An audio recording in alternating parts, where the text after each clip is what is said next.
Ang pagkakaroon ng magandang buhay ang isa sa mga pangako ng Diyos sa sinumang tumalima sa Kanya. Ito ang naging prinsipyo ni Cyril upang mapaunlad ang kanyang buhay. Laki nga ako sa probinsya. Actually, laki ako sa lolo at lolo ko. Marami akong natutunan, lalo sa lolo ko. Doon ko rin natutunan sa kanya paano mahalin yung farming business. At that time, nagkaroon ako ng pangarap talaga na mag-aaral mabuti. Minotivate ako ng parents ko na mag-pursue ng nursing. So natapos ko naman siya, naipasa ko naman yung board exam. Pero tingin ko ang hinahanap-hanap ko talaga is yung maging businessman.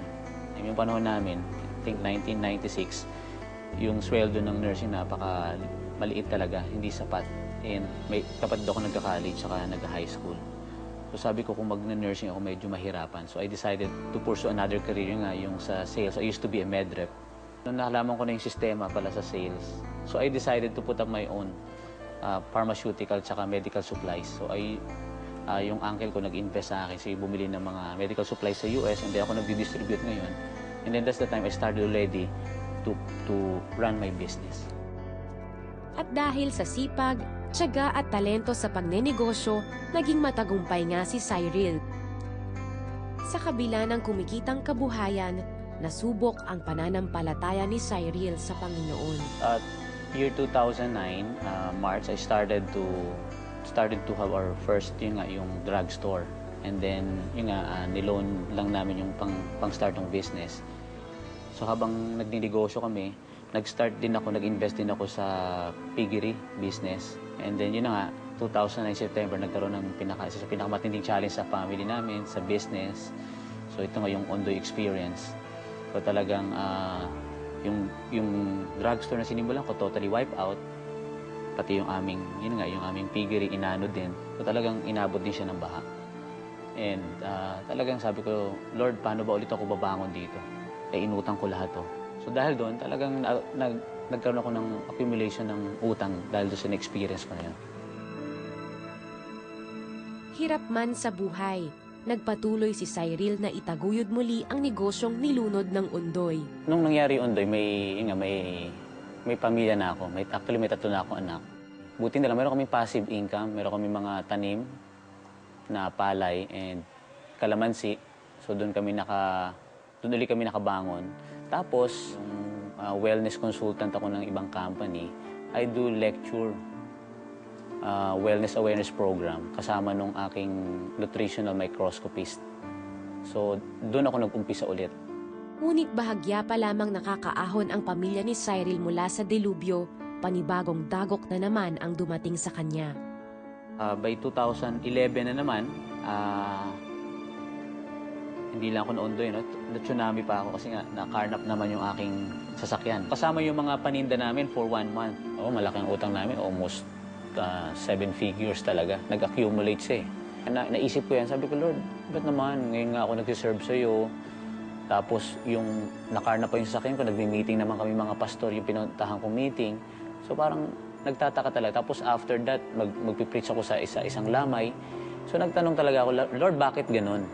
Napaka-buti ng Lord. It's grace pa rin niya talaga, yung sustaining grace niya na napakalinaw na natutunan ko nga doon sa salita niya sa Psalm 46 verse 10. Be still and know that I am God. So dahil doon, siya rin nagbigay sa akin ng mga ideas para magkaroon ulit ng another source of income. At the same time, lalo akong mag-serve kay Lord wholeheartedly doon sa ministry na pinagkatiwala niya sa akin. Unti-unti, naibalik kay Cyril ang lahat ng nawala sa kanya.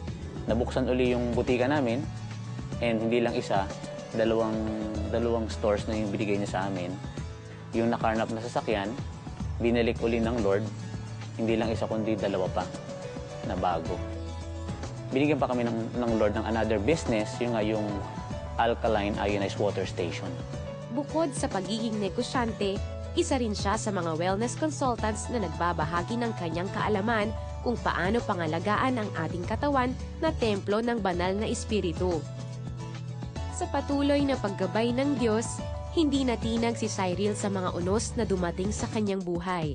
Bagkus, Ang mga ito ang nagsilbing paalala sa kanya na kumapit lalo sa Panginoon na siyang pinagmumulan ng lahat ng yaman dito sa mundo. I've realized that it's better to know God than to know why. Si Cyril summed up his roller coaster story in his last sentences. Kasi sabi niya, Lord, at the time na I'm serving you, di ba? Ngayon, Lord, in fact, we're having a meeting with the pastors. My car gets stolen. On top of that, the goods there worth 1 month inventory, pati yung natangay ng robbers. Ano ba naman to, Lord? Why? Then he answered it. He focused on the Lord. That's in Matthew. You put first the kingdom of God. You seek first His kingdom, seek His righteousness, His way of doing things, and He will add. Tignan mo yung additional ni Lord. Yung balik ni Lord. Oo.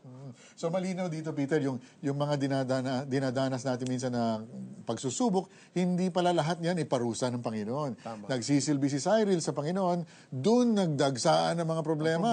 You wonder why. Oo, ano ba naman bakit, to? Lord, bakit Well, ito sa bagay, nangyari sa galit ang demonyo doon, di ba? Right, oo. So, babalikan ka ng demonyo. But, the Lord will, He is sovereign.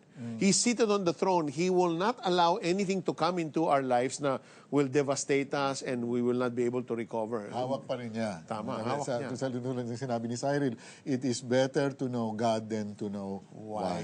The answers to this. Ganda. So God's promise is whatever we ask for in His name, He will do it. Di ba, Mari? That's right. That's the power of His name. And therefore, as long as we have faith and believe that the Lord will change our situation in our favor, we will certainly receive a full and victorious life.